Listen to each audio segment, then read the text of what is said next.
दिनै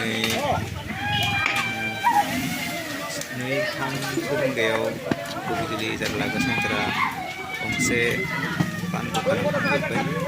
बे सिङाव जि मेथाइ दङमोन बिसोर फानजोब्बाय। गद्रेजबो दङमोन, गद्रेजबो दङमोन, बायदिसिना फैसा थाखा सब फानजोबथारबाय।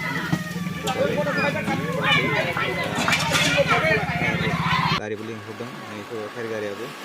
बेखौ अर खोमोरबायानो, सेस खामजोब्बाय, सेव हांगार जाजोब्बाय आरो मोनसे बासिनो हायासै। मानसिया जेन थेन खारग'नानै जेन थेन बासिबाय। ओमफ्राय बुस्थुफोरखौथ' बासायनो हायासै आरो मोनसेबो। बिदिनो ओरैनो गोबां मानसि फैबाय। मोनसे बुस्थुखौबो बासायनो हायासै आरो दुखुनांथाव बाथ्रा। मा खालामगोन आरो दखान बिगोमाया हाबाय जाबायनो दङ ओरैनो। मा खालामनो बाय गैला।